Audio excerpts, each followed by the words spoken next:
ہمارے YouTube channel general media international پہ آپ سب کو خوش آمدید۔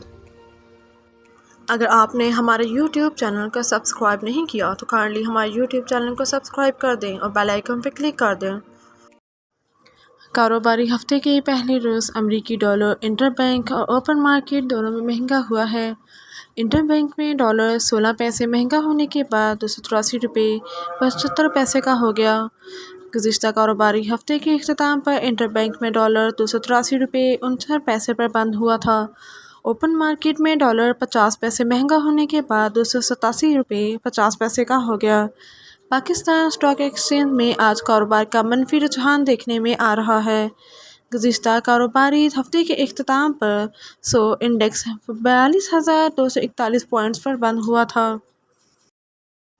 لاہور میں سابق وزیر اعلیٰ پنجاب پی ٹی آئی کے صدر پرویز الہی کے گھر چھاپے کو غیر قانونی قرار دینے کی درخواست پر لاہور ہائی کورٹ میں اینٹی کرپشن نے جواب جمع کرا دیا۔ درخواست گزار کے وکیل نے جواب الجواب جمع کرانے کے لیے عدالت سے مہلت مانگ لی۔ عدالت عالیہ نے راسخ الہی کے وکیل کی استدعا کو منظور کر لی۔ راسخ الہی نے عدالت سے استدعا کی کہ ظہور پیلس میں چھاپے کو غیر قانونی قرار دیا جائے، درج مقدمات کی تفصیلات فراہم کی جائیں۔ کراچی شہر کے مختلف علاقوں میں بجلی کی طویل لوڈ شیڈنگ شروع ہو گئی ہے۔ کراچی کے علاقے باغ اورنگی میں رات 9 بجے سے بجلی بند ہے۔ اورنگی کی گلشن ملت سوسائٹی میں رات 10 بجے سے بجلی غائب ہے۔ گرمی کے موسم میں بجلی کی بندش سے شہریوں کا جینا محال ہو گیا ہے۔ دوسری جانب محکمہ موسمیات کی جانب سے کراچی میں آج سے گرمی کی شدت میں اضافے کی پیشگوئی بھی کی گئی ہے۔ پیرو میں سونے کی کان میں آگ لگنے سے 27 افراد ہلاک ہو گئے۔ حکام کے مطابق یہ پیرو میں کئی دہائیوں میں کان کنی کے دوران پیش آنے حادثوں میں سب سے بدترین حادثہ ہے۔ حکام نے مزید بتایا ہے کہ حادثے میں 2 افراد کو جلنے سے بچا لیا گیا ہے، تاہم کسی کے مزید بچنے کی امید ظاہر نہیں کی جا رہی۔ رپورٹ کے مطابق 30 کے قریب ماہر ریسکیو کارکنوں نے کان سے ہلاک افراد کی لاشوں اور زخمیوں کو نکالنے کے لیے امدادی آپریشن میں حصہ لیا۔ کان میں لگنے والی آگ کے شعلے اور نکلتے دھوئیں کو دور دور تک دیکھا گیا۔ علاقائی حکام نے بتایا ہے کہ جائے حادثے سے قریب 3 پولیس اسٹیشن 90 منٹ کی دوری پر جبکہ قریبی شہر سے کئی گھنٹے کے فاصلے پر تھا، جس کی وجہ سے امدادی کاموں میں تاخیر ہوئی۔ واضح رہے کہ پیرو دنیا کے سب سے بڑے سونا پیدا کرنے والے ممالک میں سے ایک ہے، جو ایک سال میں کان کنی کے ذریعے 100 ٹن سے زیادہ سونا نکالتا ہے، جو پوری دنیا کی سالانہ سپلائی کا 4% ہے۔ بالی ووڈ کی معروف اداکارہ سونم کپور شاہ چارلس کی تاجپوشی کی تقریب میں شرکت کرنے والی واحد بھارتی نامور شخصیت ہیں۔ سونم کپور نے شاہ چارلس سوم کی تاجپوشی کے سلسلے میں گزشتہ روز ہونے والے کنسرٹ میں شرکت کی تھی۔ اداکارہ کی والدہ سنیتا کپور نے photo and video sharing app Instagram پر تاجپوشی کے کنسرٹ سے اپنی بیٹی کی ویڈیو شیئر کی ہے۔ انہوں نے یہ ویڈیو شیئر کرتے ہوئے کیپشن میں لکھا کہ یہ ایک فخریہ لمحہ ہے اور میرے لیے اعزاز کی بات ہے۔ اس ویڈیو میں دیکھا جا سکتا ہے کہ کنسرٹ میں اداکارہ کا تعارف ہندی فلموں کے مشہور اداکاروں میں سے ایک کے طور پر کروایا گیا۔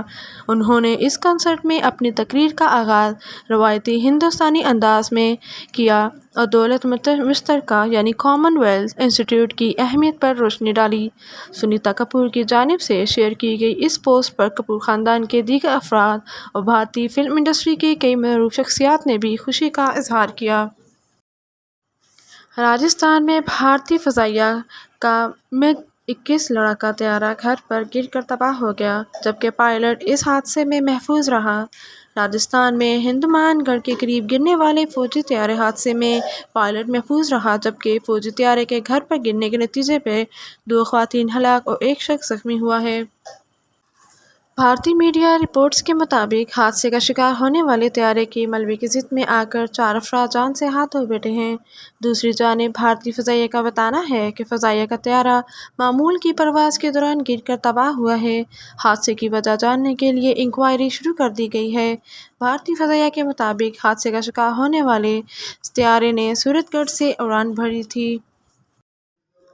پاکستان اور عالمی مالیاتی ادارے IMF کے درمیان قرض پروگرام تاحال تاخیر کا شکار ہے۔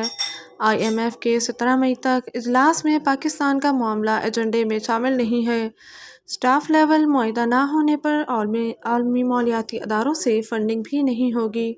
ذرائع کا بتانا ہے کہ IMF سے معاملہ طے نہ ہونے پر بجٹ سازی کا عمل متاثر ہونے کا خدشہ ہے۔ IMF دوست ملکوں کی فنڈنگ کی یقین دہانی پر بھی مطمئن نہ ہوا۔ پاکستان نے مزید $1 ارب کی فنانسنگ کا پروگرام دیا، وہ بھی ناکافی قرار دیا گیا۔ پاکستان اور IMF کے درمیان اسٹاف لیول معاہدہ 9 فروری کو ہونا تھا، جو کہ تاخیر کا شکار ہے۔ نیوزی لینڈ کرکٹ ٹیم کے کھلاڑی ول ینگ نے کہا ہے کہ پاکستان ایک بہترین ٹیم ہے، انہوں نے کافی اچھا کھیلا۔ کراچی میں پریس کانفرنس کرتے ہوئے ول ینگ نے مزید کہا کہ اس سیریز سے ہمیں کافی فائدہ ملا ہے۔ ورلڈ کپ کے سال میں ایشیا میں یہ سیریز کھیلنا کافی مددگار ثابت ہوگا۔ انہوں نے کہا، ہماری سیریز اچھی نہیں گئی، لیکن لڑکوں نے آج اچھا کھیلا، خوشی ہوئی کہ ہم نے آج اچھا کھیلا۔ کیوی کھلاڑی کا کہنا ہے کہ کراچی سمیت پورے دورے میں کراؤڈ کافی اچھا تھا۔ نہ صرف گراؤنڈ میں بلکہ ہوٹل اور سفر میں بھی لوگوں نے کافی محبت دکھائی۔ ہم مہمان تھے لیکن لوگوں نے ہمیں بھی برابری سے سپورٹ کیا۔ ول ینگ نے کہا کہ افتخار احمد نے بہت اچھی اننگز کھیلی، ان کو آؤٹ کرنے کی کوشش کی لیکن وہ بہت اچھا کھیلے۔